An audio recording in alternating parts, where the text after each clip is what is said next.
world. Ooh, then where you come from? Yes, it is not. Yeah, here's a chance to make it. Yeah, if we focus on our goals, you can dish it, you can take. Yeah, just remember that you've been told it's a different world. It's a different world. Hey, then where you come from? Ooh, then where you come from?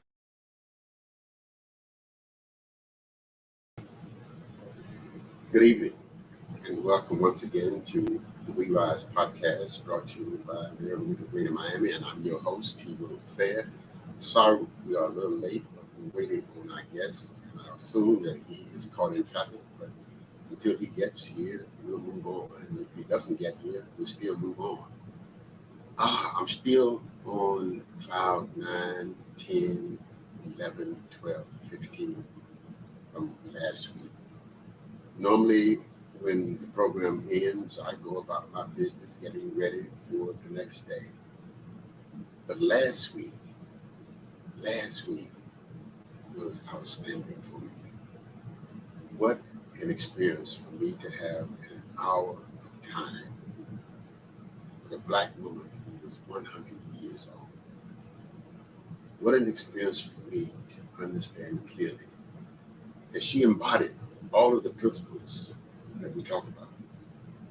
Because we say if you want the rest of your life to be the best of your life, then you've got to live the rest of your life like she lived 100 years.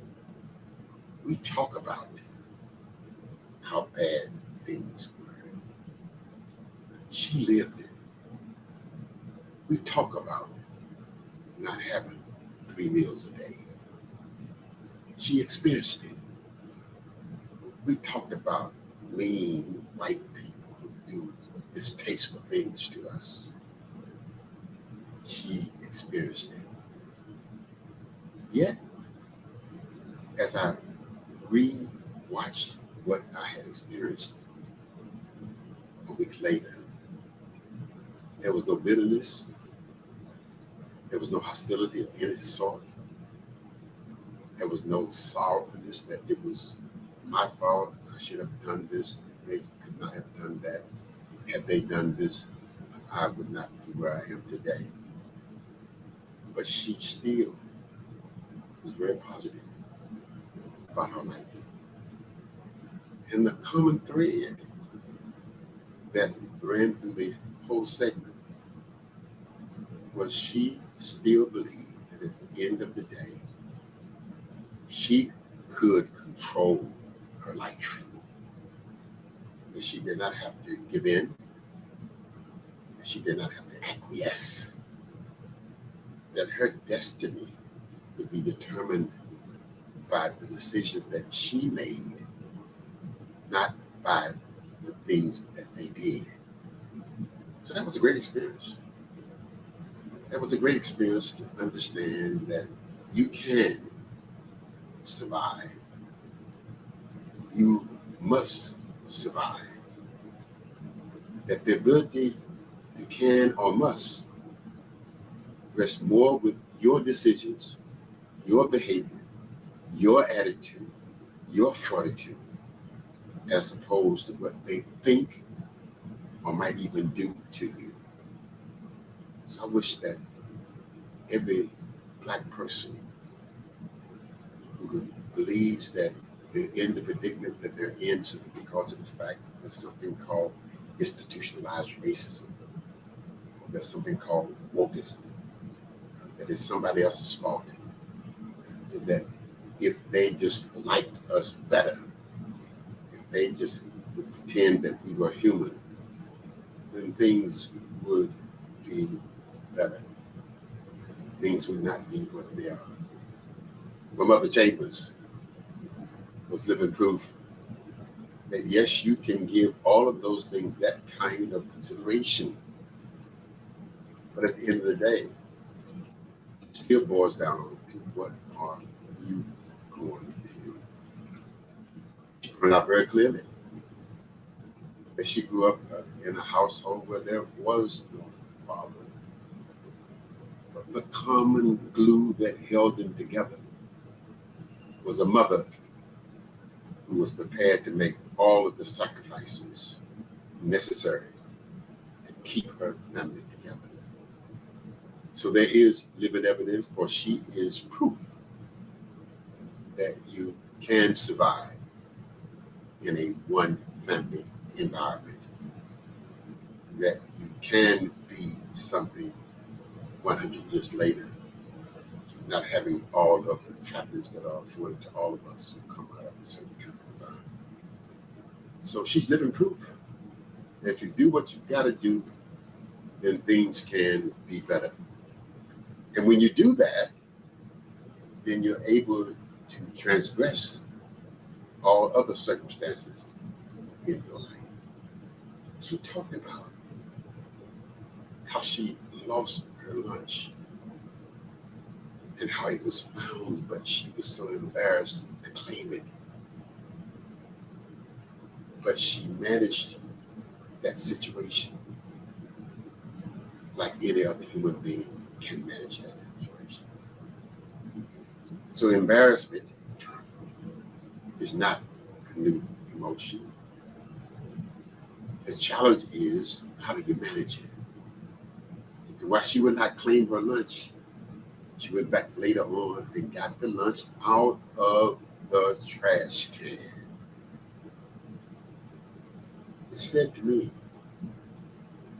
that hunger can be more important than social group acceptance. That for the moment, she was concerned about what they were going to think about her because she had a lunch that was not the kind of lunch that one would have during those days. She went back and got the lunch because she knew that that was the only food that she might have. Unlike children of today, who would say, I don't want that. I don't want that. I'm not going to eat that. And would start crying or throwing a tantrum, and their parents would, in many instances, acquiesce and give them what they say they want, even though they know that they don't need it, or even though they know that they cannot afford it. But in the interest of being the loving parent, they would bribe the children falsely. Her mother didn't do that. She knew that that was the best that they could do. She also knew that at the end of the day, she had to eat. She also knew that at the end of the day, the God that she often talked about would make a way for her. So it was a great session for me. It's one of those podcasts. It's one of those speeches. It's one of those interviews. It's one of those experiences that I've had that is at the top of the list. So, Brother Chambers, thank you very much for sharing with us last week. People are still calling, texting, hitting me back about how much they enjoyed it. So I'm eternally grateful for having had the experience to sit with a woman 100 years old who has experienced everything that anybody would want to experience, should not have experienced, might experience, not because of the color of their skin, but because of the color of their circumstances. But in spite of it, she is alive and well, and I'll see her as much as I can as we go forward. My guest this evening was supposed to come, and we were going to talk about the long, hard summer. We are into school being out. The children now play all day and half the night. Because one of the things that I learned as we began to monitor the neighborhood after the McDuffie riot, that when the sun went down and most children went in, most children in Liberty City were out in the parking lots playing until the wee hours of the morning. Most of them did that, A, because there was no air conditioning inside in most of the units in Liberty City. B, because everybody was alive and well and the noise was uncontrollable. So to be inside without having the control of the atmosphere outside simply made no sense. So we found ourselves back in those days with the children simply extending the daytime into the wee hours of the moment, doing what they wanted to do, but they had already been doing all of the evening. So when the violence came along, they were there. But the violence, when it came along, was not new. It was not unusual for those children back in those days, in pre-McDuffie time, to witness in reality the things that they said happened to McDuffie because of the color of his skin. It was not unusual for those kids to witness beatings, shootings, robbing, stabbings, language that was unheard of and should not have been used in the presence of children. So it was not unusual for those children to have an appreciation and an understanding about violent behavior. It is one of those things that we talk about this evening. That is, we've talked about the long, hot summer. It's upon us. And it's really hot. The temperatures are running in the hundreds in many places around the United States. The heat index is well over 100 almost every day here for the last couple of weeks. And the forecast is that it's going to get hotter, which means then that we will be out in the streets all day, all night, for there is no other place for us to be.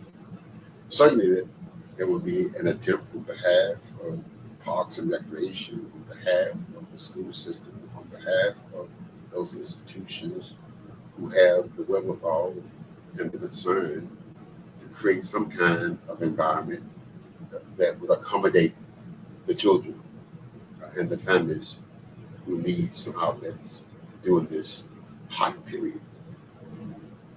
But will that be enough? Can we expect an explosion of criminal behavior? Will that explosion be related to the heat index?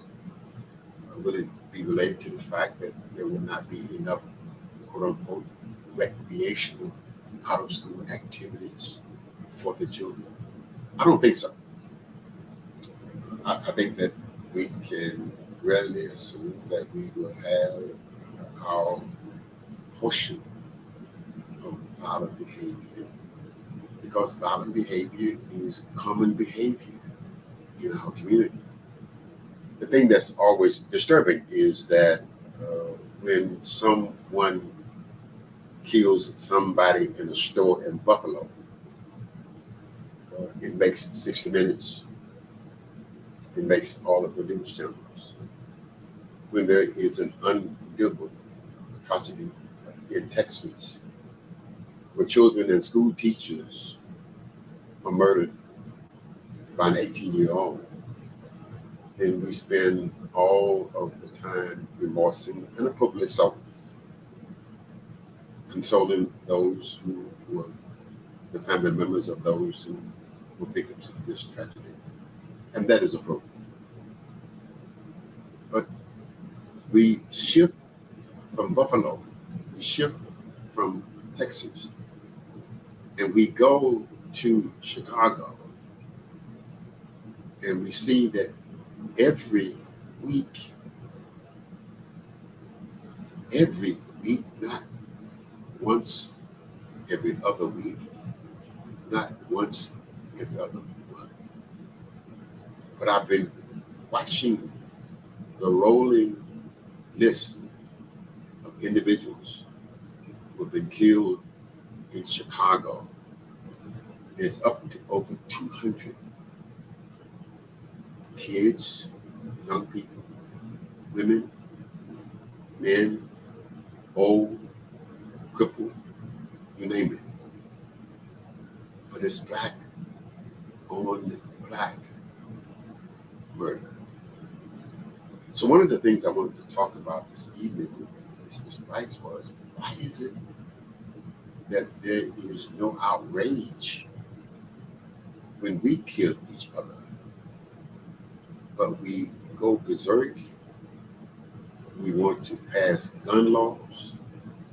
We want to say that the world is coming to an end when somebody who does not look like us kills us, or when somebody who does not look like us kills somebody who looks like them.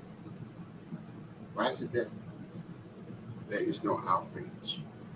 What is the psychological thesis in play that says that this behavior is appropriate when it's white on black, but it's not appropriate when it's black on black?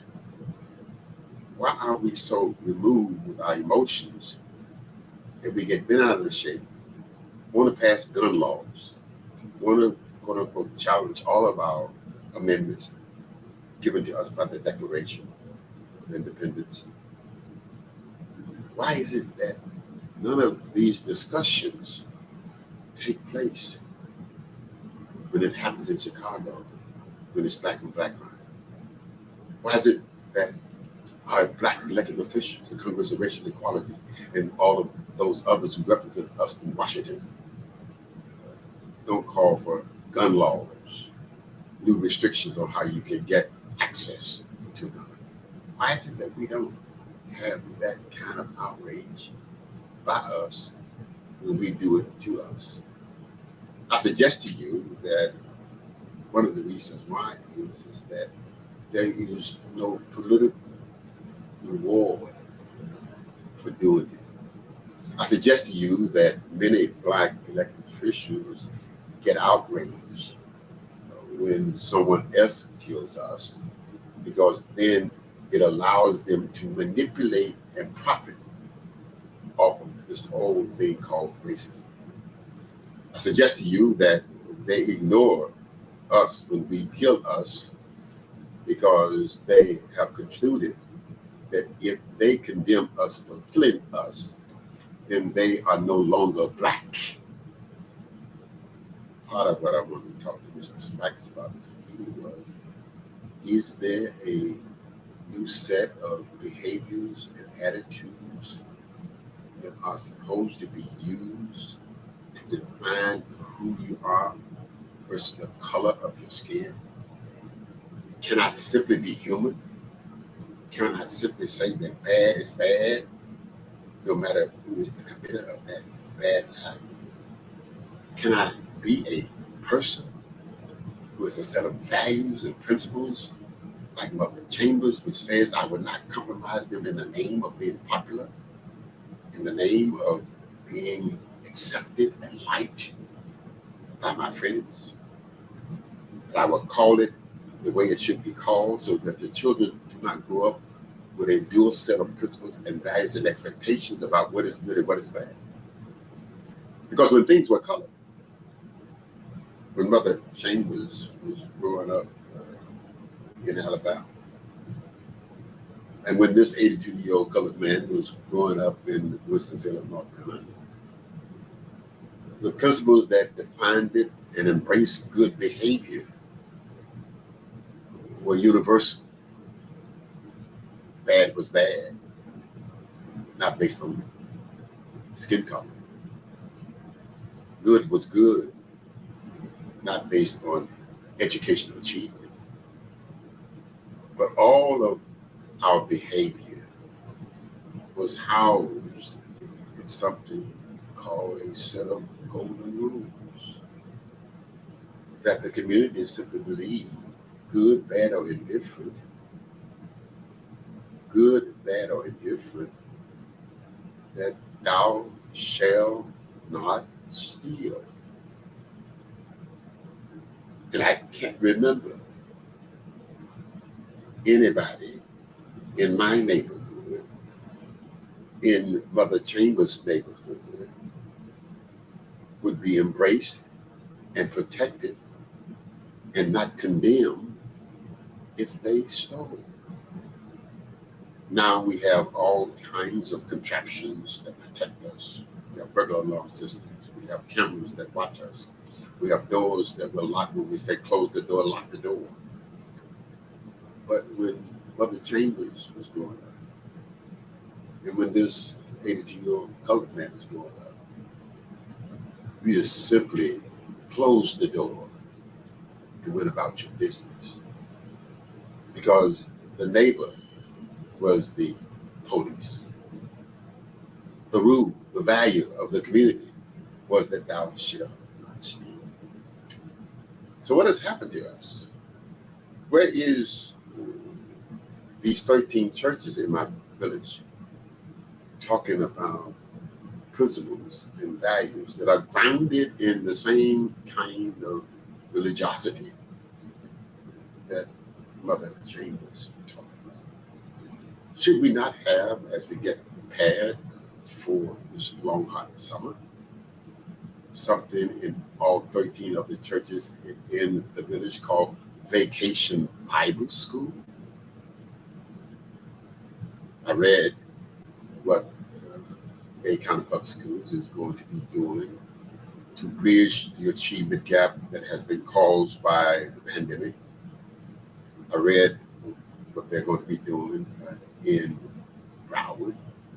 I made the comparative analysis from an educational strategic examination point of view. I can suggest to you that academically a few things might happen. But I believe that nothing of significance is going to happen.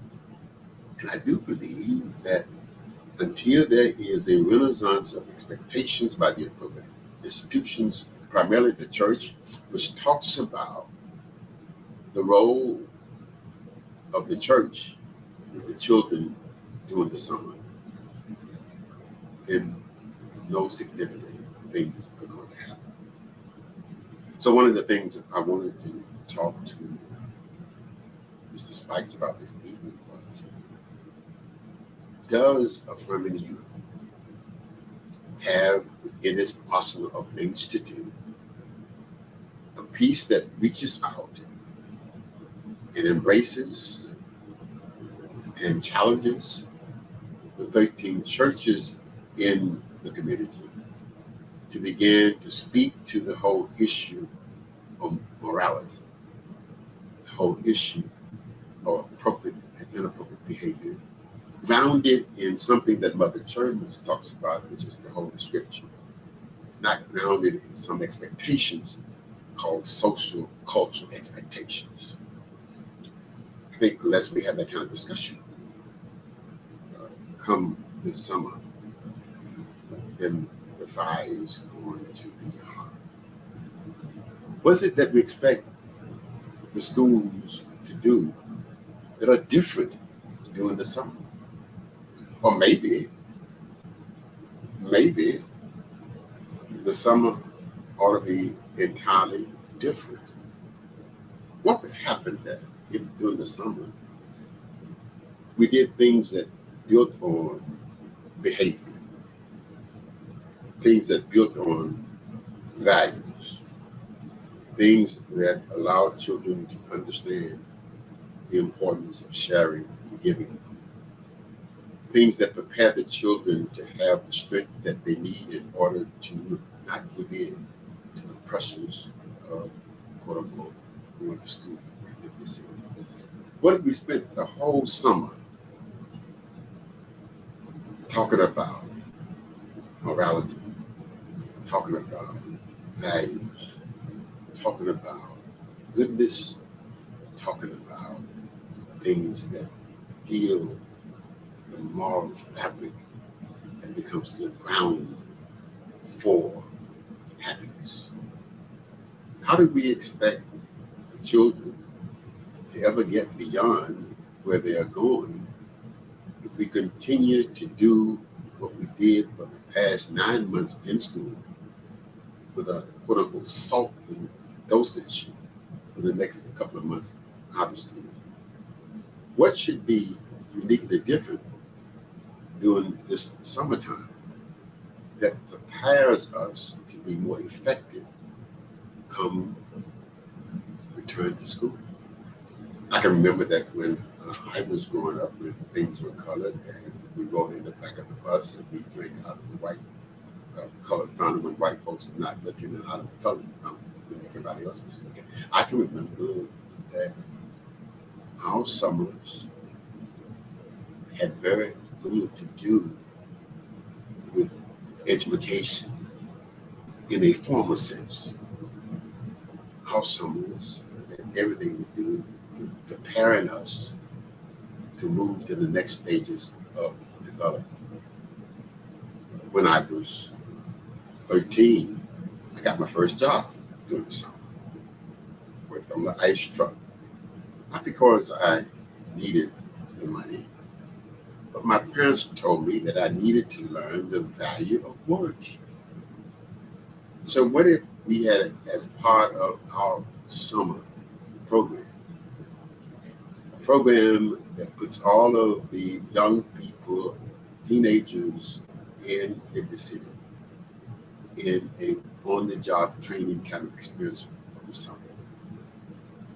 Not simply to make money, but simply to learn responsibility, learn how to be punctual, learn how to manage your behavior so that you can be productive the next day, learn what you cannot do, when you cannot do, when you must do, what you want to do. What if we spent time identifying all of these young people who are of an age that they could have a summer job, not to make money, but to grow values? What a dent that would make on the behavior when they return to school in the fall.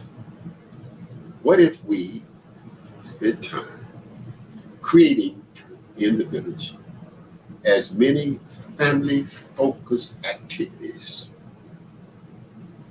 designed and structured so that the adults to whom the children belong to spend quality time with them in an environment that is conducive to growing and developing relationships with those that are responsible for the children?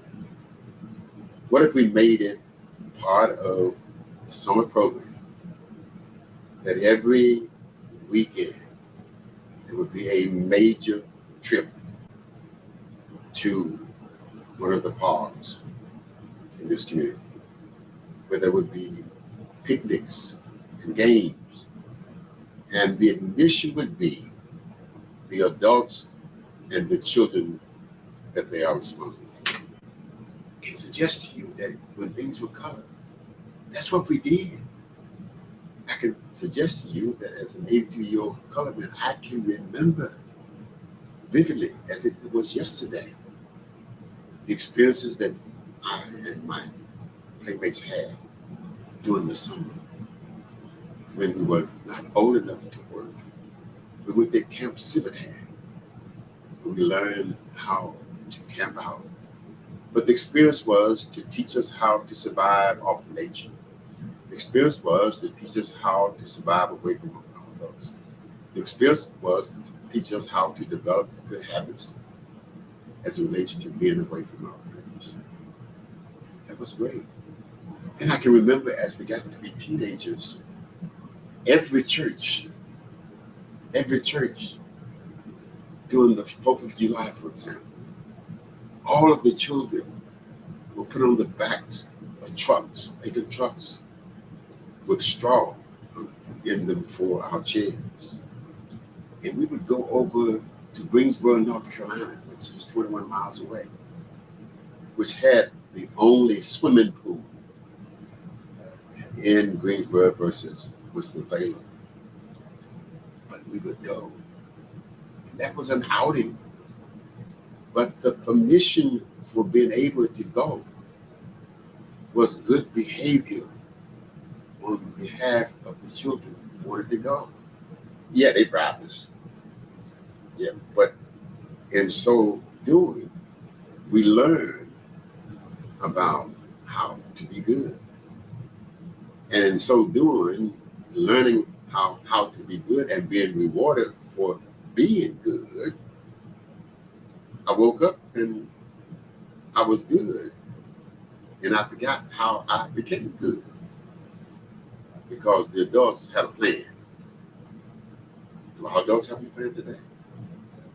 Are we only going to depend upon 5305, a political document that has substance and value, to deliver us from the violence that we have seen before, after, and during these totalist times in this community?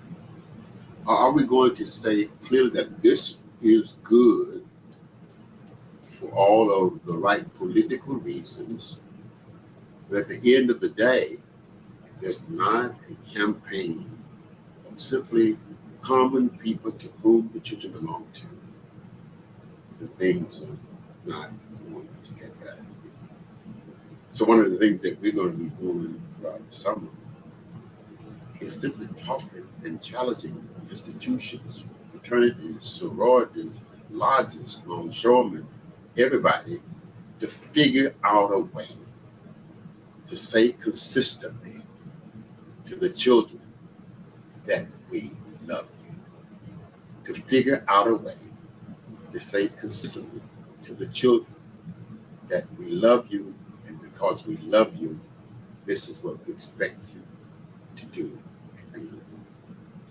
We cannot allow the actions that we have seen to become the solution to the violence that we are experiencing. If anybody in their right mind believes that the shooting is going to stop because we are making it tougher to get guns, then you really don't understand why people are killing each other. If anybody believes that the shooting is going to stop simply because of the fact that we must now make certain guns much more difficult to purchase at home, then you really don't understand what's going on and the psychology of survival in our community. If you really don't understand it, then let's just look at what happened in Texas. 18 years old, not 81, not 100 like Mother Jones. 18 years old. Killed his grandmother. 18 years old. Killed his grandmother. When in my environment, when things were colored, grandmothers were loved, cared for, waited on, and held in the highest esteem. 18 years old, killed his grandmother. Does that speak to a lack of gun control? I don't think so. I think that speaks to a lack of personal control. I think that speaks to frustration. I think that speaks to anxiety. I think that speaks to a conclusion that life ain't worth living. We learned last week, Mother James, that there is no situation unbearable that's not comfortable if you have the right stuff in your mind, if you have the right beliefs in your psyche. That one constant thing, if you listened last week, the Mother Chambers was, even though I was in a house with 13 children, even though I did not know my father, my mother was the rock. My mother made the sacrifices. My mother did everything possible to keep us together. My mother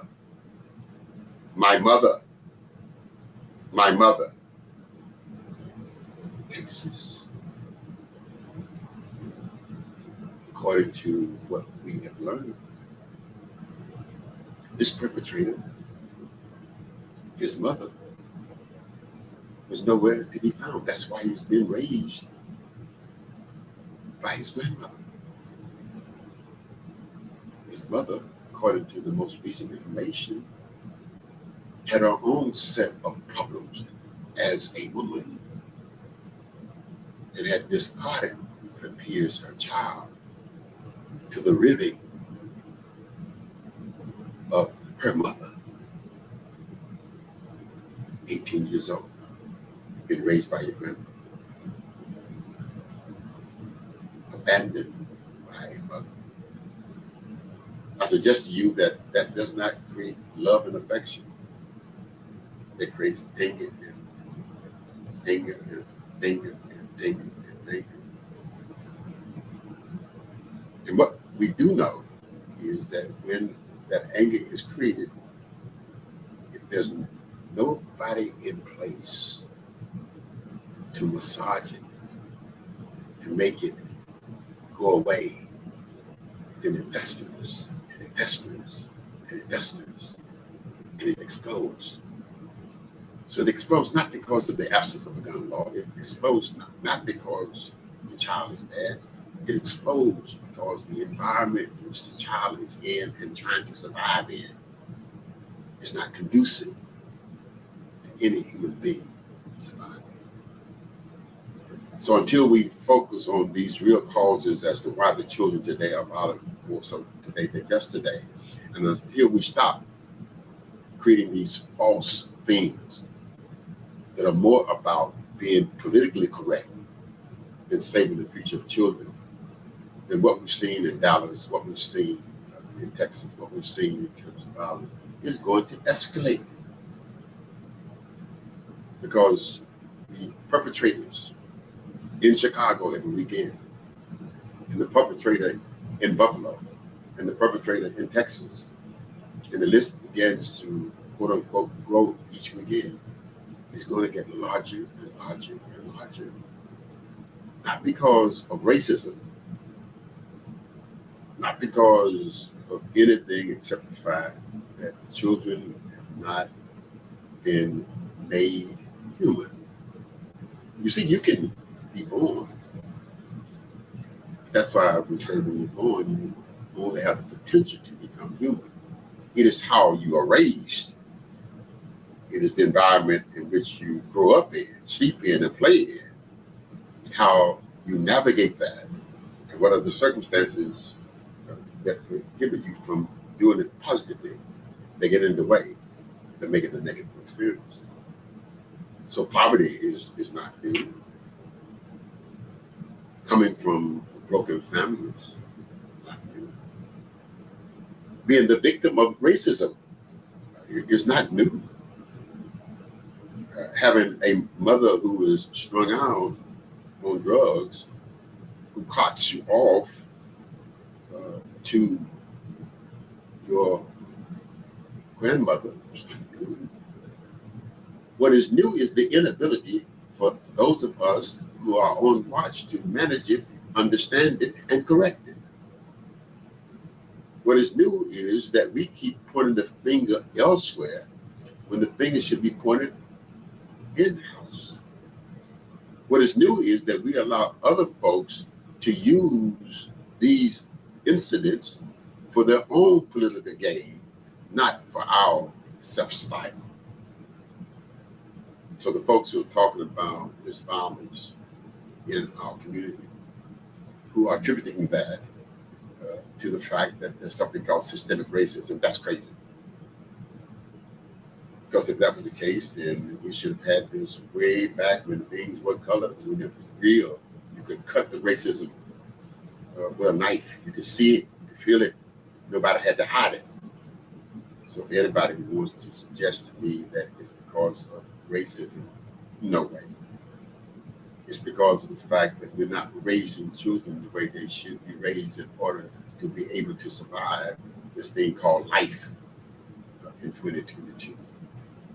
It's not because of the fact that the police were not at the school entrance that this perpetrator was able to get in and kill the kids. That's the quote-unquote outcome of the behavior. But the real behavior is, what are the circumstances that produces this kind of person in 2022 when the circumstances on the surface appear to be worse in 1922 when Mother Chambers was born? I would have understood that behavior being the byproduct of what she described to us last week. Any psychoanalyst would understand and be able to articulate and elucidate how those circumstances would create a monster that would kill people. So the issue becomes, it didn't happen then. Why is it happening now? And we say it happens now. It didn't happen then because of the fact that the family and the principles that navigate you through all of the circumstances of life is not in place. We say that it happens now because children are simply born and not raised. We say that it happens now because children are having children. We say that it happens now because children are having children and there's no condemnation, no shame for doing that. In fact, you can get reward because if you have a certain amount of children, then your stipend from the government goes up. We say it happens now because it also gives us some personal notoriety that we need. One of the things that's very common when we look at these instances of violence is that a common thread is that each of the perpetrators, including the most recent one, where the person said he was going to New York to assassinate the Supreme Court Justice. All of these persons seem to be victims of an attention deficit. They broadcast it on Facebook. They give all of the notices necessary to their public. And I'm getting ready to do something that's going to make me famous that nobody will ever forget. That even though I am unhappy, what will make me happy is that I am now somebody. Doesn't really matter what I had to do. What matters is that I'm somebody. And once again, that happens to children who grew up believing that they are nobody. So if I'm allowed to do what I want to do when I want to do it, then I'm not somebody. That's precious. That has value. If I'm allowed to go out, stay out as long as I want to stay out, then nobody cares. So why not do it? If I'm allowed to get pregnant, and not only am I allowed to get pregnant, but when I get pregnant, my stock goes up because now I'm grown. Now I can do what I want to do, then there is no reason for me to do anything but that which gets me the attention. So when we look at all of this violence, we have to stop pointing fingers to the institution failures of the police department. The first set of fingers should point back to us as a community. For I have yet to see the daughter, the son of a Chambers child committing an act of the natures that we've seen. I've yet to see the son, the daughter of the black college professor. I've yet to see the niece or the nephew of the pastor of the Seventh-day Adventist Church. I've yet to see anybody that has a grounded connection with something that makes them feel like they are human, committing acts that are inhumane. So part of what we've got to do is to make sure, as we talk about this long hot summer, is that we challenge the institutions that can be used to restore value to life to the children, to step up and say that the children are important. That we have to do all those things that we've talked about to make it very clear that when the children have value, then the children have no need to be violent in their behavior. When the children know that their behavior is inappropriate and they will be punished in accordance to things that are reasonable, then the children want the love of those that they know love them. But in our environment, we don't exude that. We don't send that kind of message that we love our children. You don't love a child when you let a child eat whatever they want to eat when they want to eat it. You don't love a child when you say to them that you can't eat this because this is not good for you, and it does not matter who else is eating it, you will not eat it in this house. That's part of raising children. I eat everything because I grew up in a house that if you didn't eat it, you went hungry. I grew up in a house where nobody said what you want to eat, they say it's time to eat. But in today's environment, children just do what they want to do, eat what they want to eat when they want to eat it. And most of the time, they eat stuff that does not make a positive contribution to their emotional state. So part of what we have to look at when we talk about the children and not making them victims of other kinds of behavior is understanding clearly that diet is going to be an important piece of what we're going to be talking about during the summer. And that's why during our summer program, we're going to be talking about eating right to live long. Eating right to live long. If you looked at Mother Chambers last week, she been eating right. She lived long. So not only must you believe, but you got to also do the things that you're supposed to do. Not only must you do the things that you're supposed to do, but you got to also challenge the adults around and the institutions around to do what they've got to do. So the summer can be hot, but it doesn't have to be hot. When the summer is hot, it's because we are hot. And when we're hot, then it doesn't matter how hot it gets outside. So it's cooler time. It's cooler time. And this summer does not have to be a long, hot summer. We don't control the temperature, but we do control ourselves. We cannot expect the children to do what we don't do. So we must do what we expect the children to do. And when the children don't do what we think they should do. We can't blame racism. We can't blame poverty. We can't blame broken families.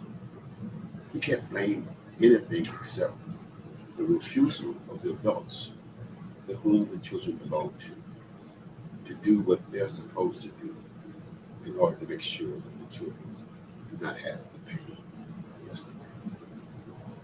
But the big problem with that statement is the fact that the adults to whom the children belong to have never had an adult in their life. You see, the ability to procreate, the ability to get pregnant, the ability to provide sperm, to quote unquote fertilize the egg, only speaks to your biological capacity to participate in the creation. But the challenge becomes, once he gets here, are you prepared and equipped to do the things that you've got to do? And I suggest to you that the biggest problem that we're having from Chicago to Texas to Buffalo to the village is the fact that the adults to whom the children belong to don't have the psychological wherewithal to raise the children. They got the biological ability to bring them into the world, but they don't have the biological ability, called psychological reference, to give them what they need. So as we talk about the Longhorn Song, as we talk about Drive 305, this is a great document. It meets all of the quote-unquote educational thesis, doctoral examination. It meets all of the research principles. The conclusions drawn are based on the preceding data. The recommendations are sound and realistic. But at the end of the day, it ain't gonna work.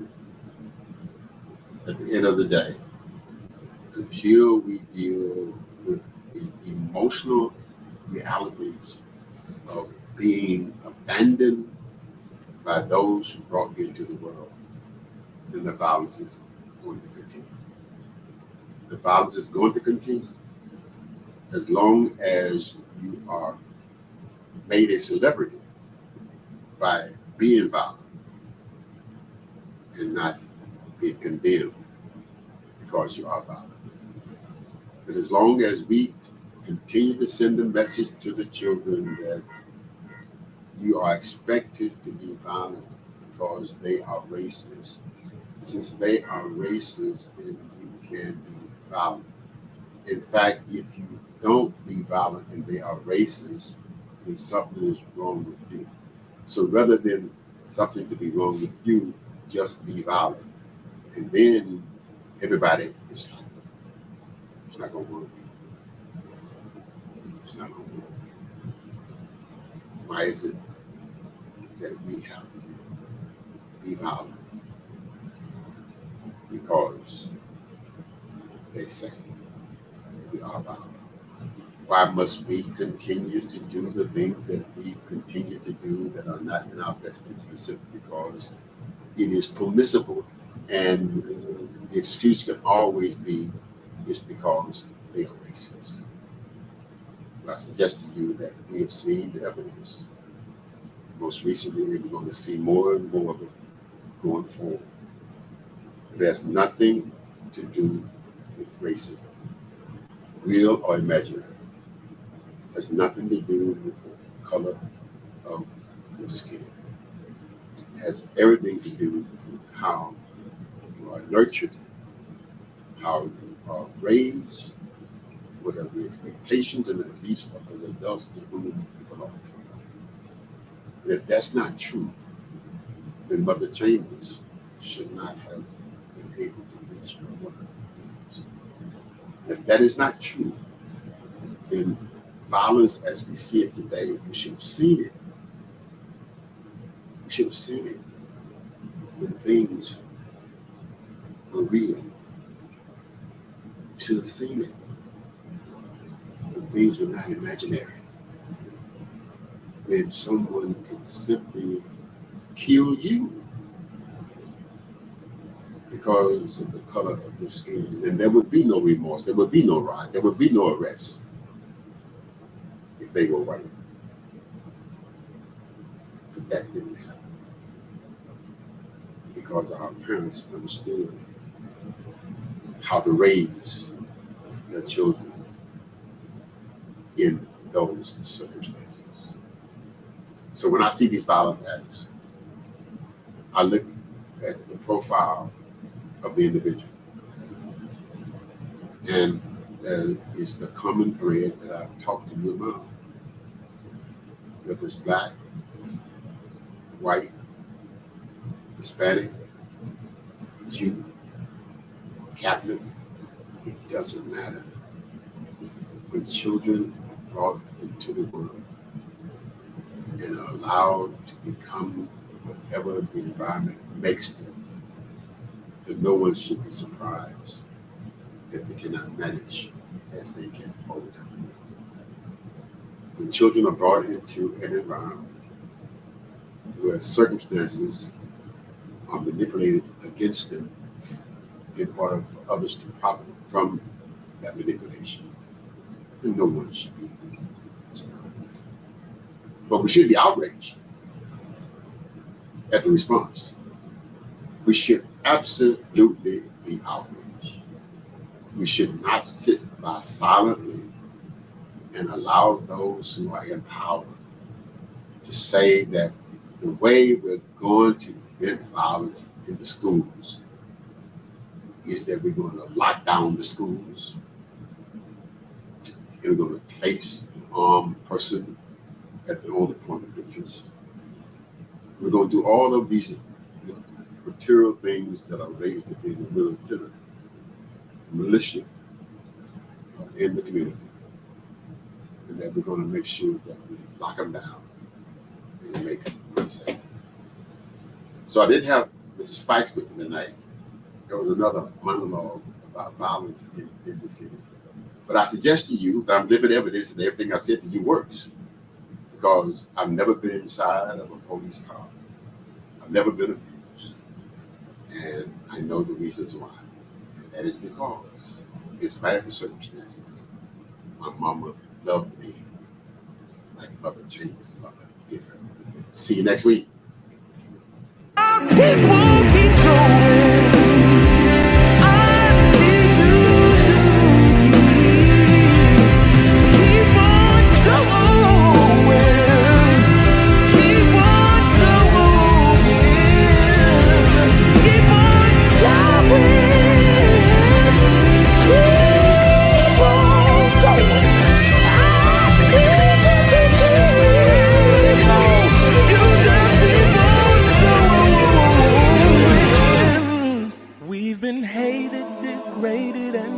About most of our lives, but we've made it still standing 'cause they can't destroy what's inside. Black people keep going.